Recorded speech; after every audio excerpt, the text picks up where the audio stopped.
I want you to do something for me before we start. Just stop.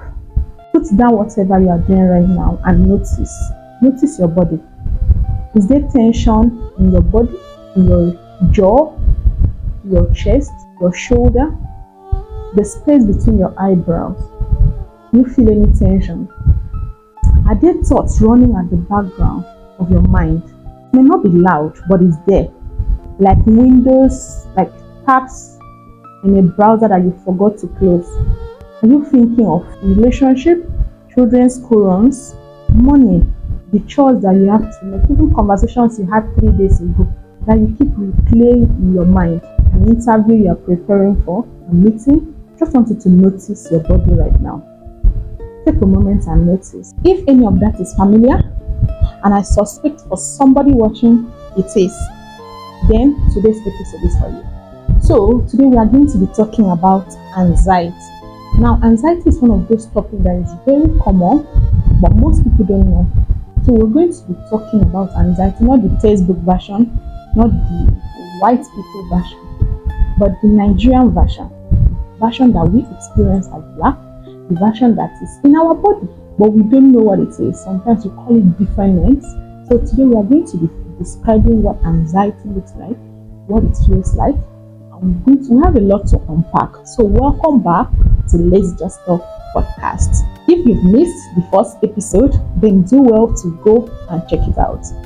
So have a seat, let's talk. My name is Victoria Damilare Ajao, and I am your host on this pod.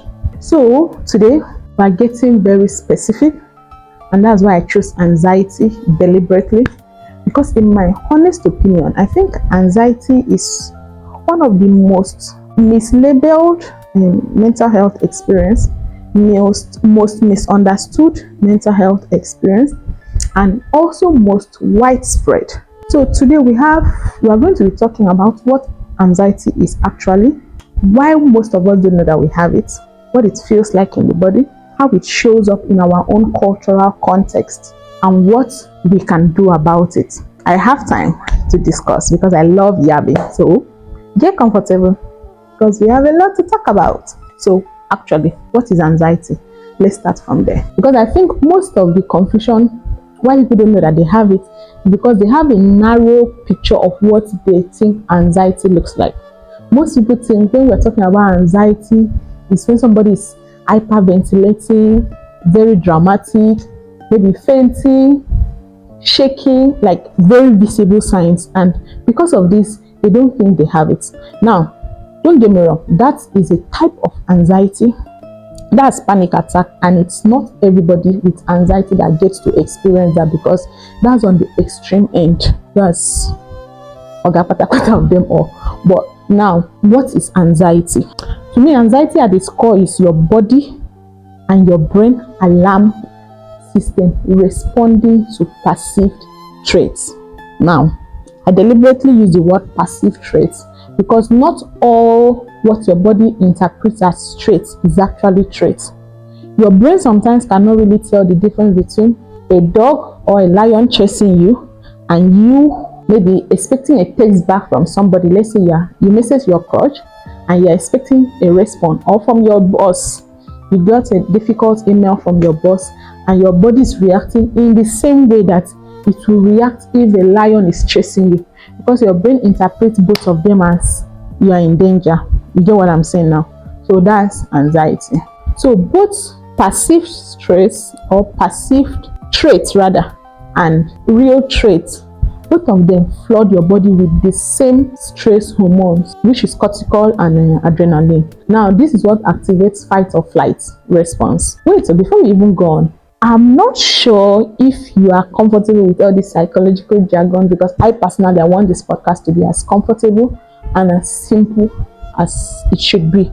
So should I continue using the psychological terms in between, or I should just explain it in the most simplest plain language possible? Let me know in the comment section, because I'm here to serve you and your wish is my command. Which is why most times anxiety can feel so irrational, because let's assume you are seated at home or in traffic, you are just thinking of things that is happening currently in your life. Let's say you need to raise money urgently to sort out something, or you're thinking of a presentation you have next week, but your body is responding as if you are being chased by a lion. Now, the response is real, the alarm is real, but the situation may not be as dangerous as your body or your nervous system interprets it to be. So now, that is anxiety. So I know the next question in your mind now is, why does this happen? Why do we have these responses? Or why is it that it happens to some people and not some people? There are a few reasons why this may be a possibility. Number one is your brain learns it over time.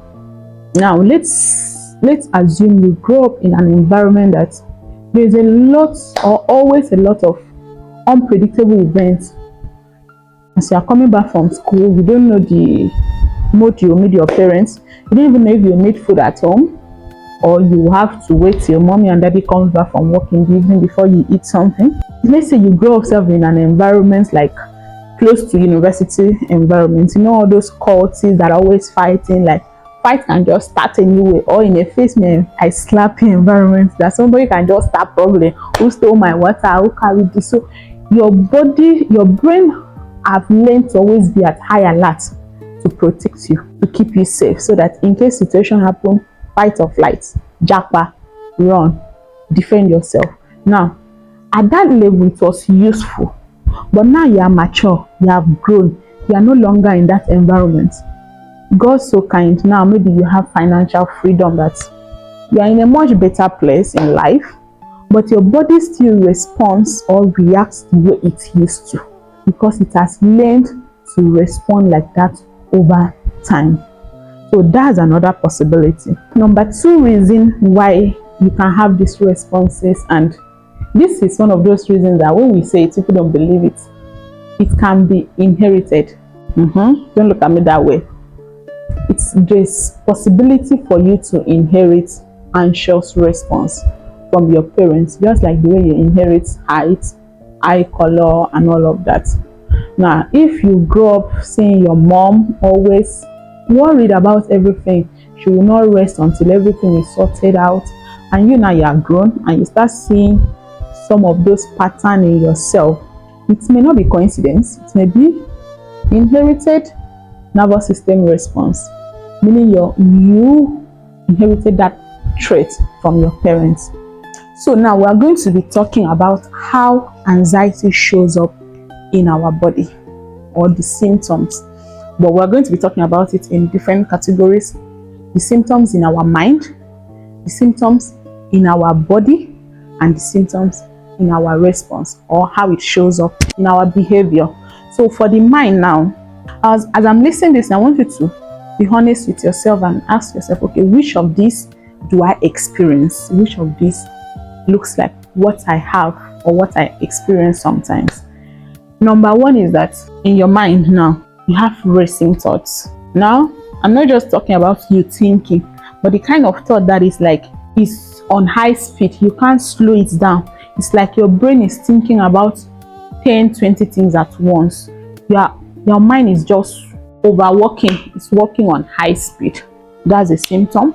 Another thing is some people, you're always thinking of the worst possible outcome. You text somebody and they did not respond on time. Oh, maybe this person is angry with me.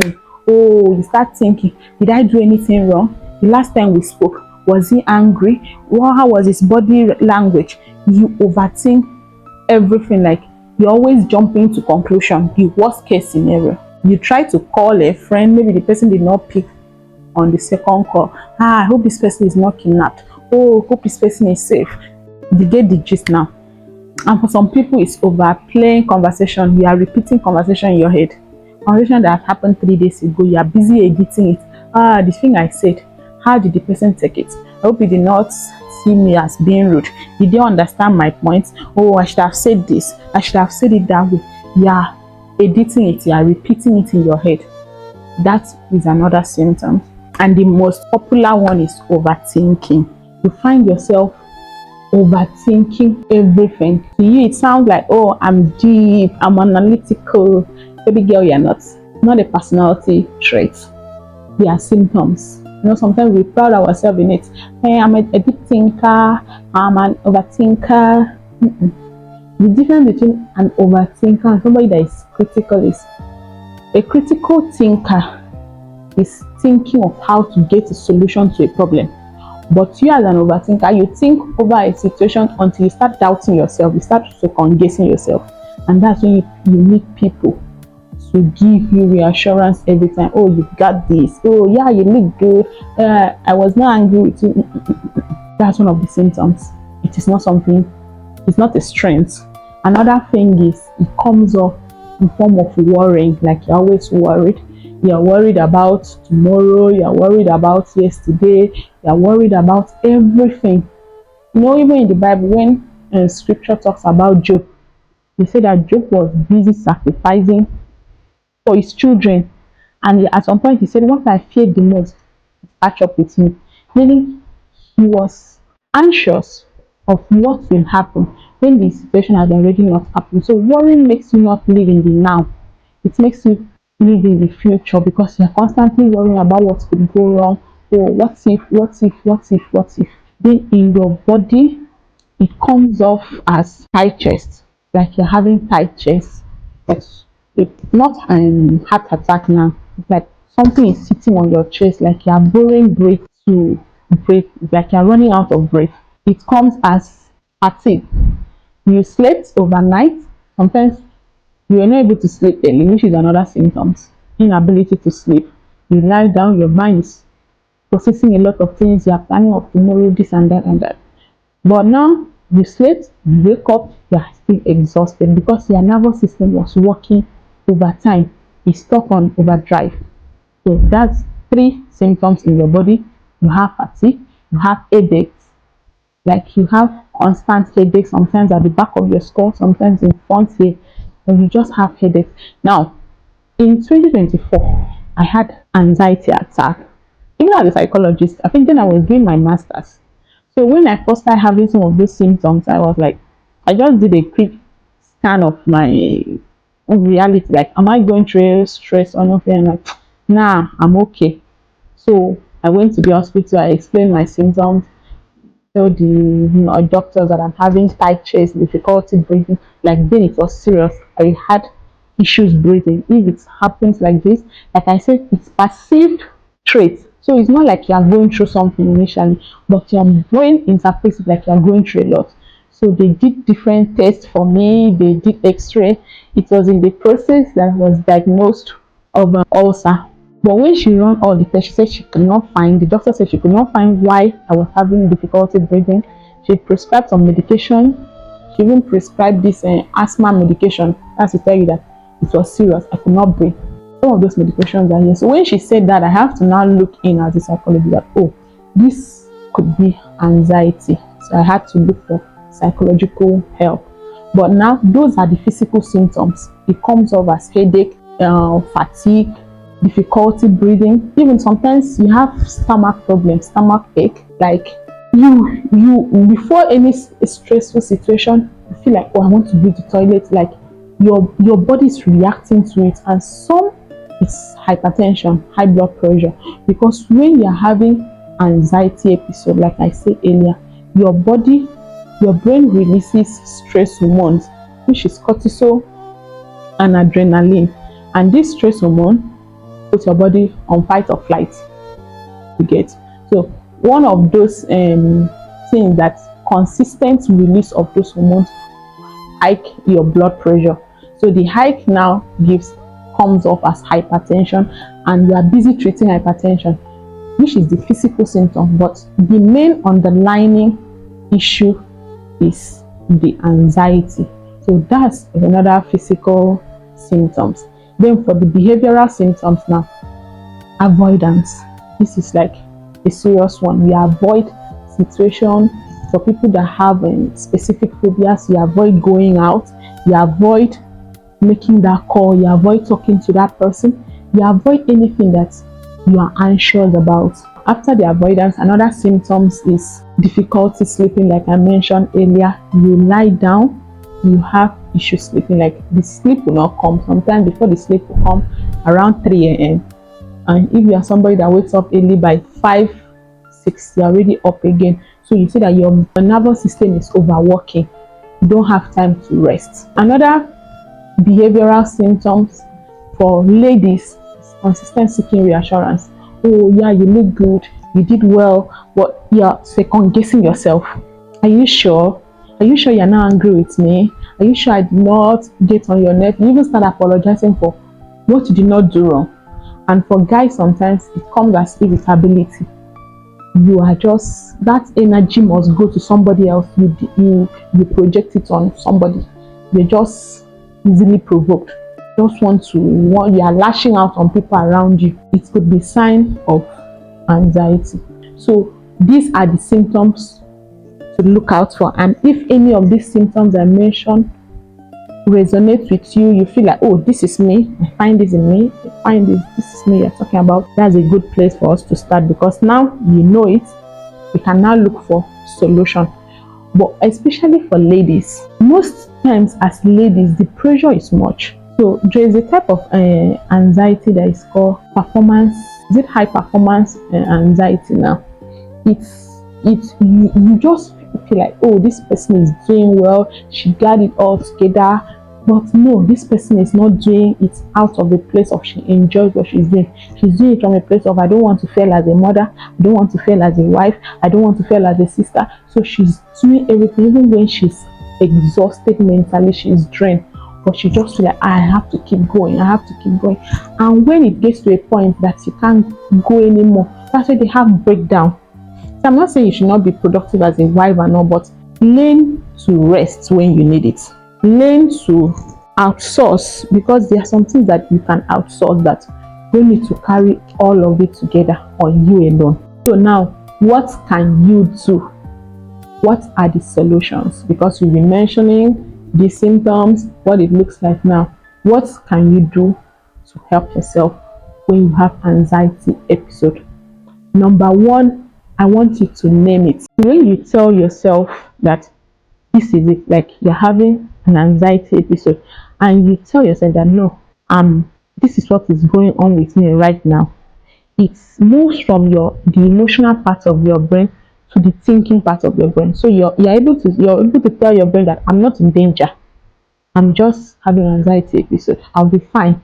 Once you're able to name it, it reduces the effect or the rate of it. Research have shown that when you label any emotion, it reduces the intensity of that emotion. Another thing you can also do is breathing. When you have anxiety episode, your chest is tightened. So instead of you to breathe from your belly, you are breathing from your chest. Yes, you are breathing from your chest. So it's you are having shallow breathing, and this shallow breathing, it makes the anxiety worse, because it's telling your brain that you are in danger, you are in danger, you are in danger. So it's like a loop. The more you are breathing shallow, the more your brain is misinterpreting it. So you have to learn breathing.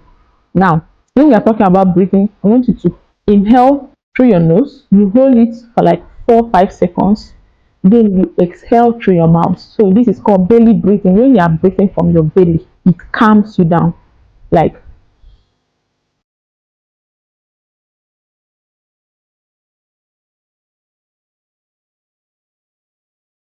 see what I did there. I inhale for like 4 seconds, hold it for another 4 seconds. Then I slowly exhale for another 4 seconds and 6 seconds. So you take longer time to exhale. That's calming your body down. So let's try it together.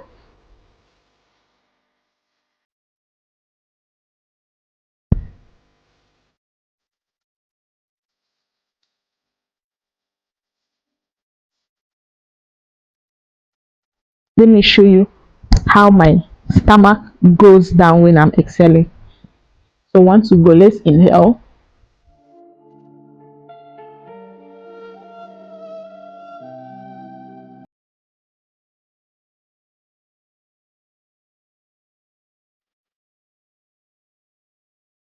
So you repeat this like 4 5 times, and you see how calm and relaxed this technique will help you. It will slow down everything.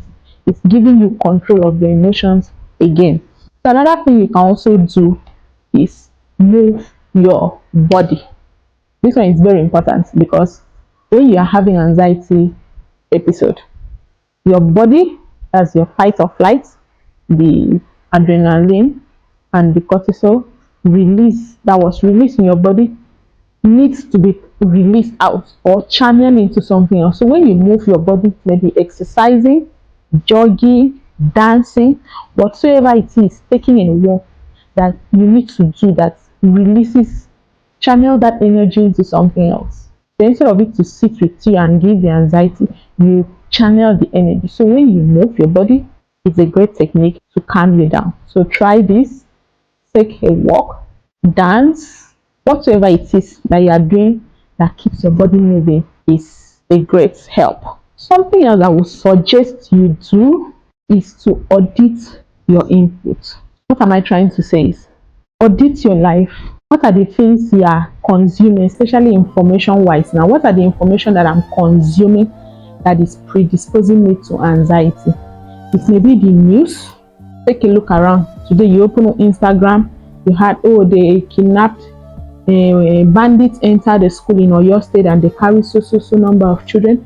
Tomorrow is in Kogi State, the next day is in the north. So you can slow down, calm down, tell yourself no. Like myself, for some months I had to deactivate all my social media because it was getting too much. I was only active on WhatsApp. So you can audit if it's people that you follow. This person is always posting negative stuff. You unfollow them. I had somebody that is not in Nigeria, is in US, but he's always forwarding every negative thing they hear in Nigeria. Once they see something in the news, he forwards it to me. Sometimes you have to have those difficult situations that, please, can you stop sending me these things because it's taking a toll on my mental health. Or if it's somebody you don't want to confront, you can just block them for a meantime or avoid opening such messages. But be conscious of what you expose yourself to, because the information you take in, the things you see, the news will also predispose you to more anxiety. So you have to be intentional now. Now, if you are somebody that have had anxiety for years, some of these things may not really work because it has lingered. So you may need to seek professional help. You may need to see a therapist, a counselor, a psychologist, a trained professional that will help you walk through this and make sure you are fine.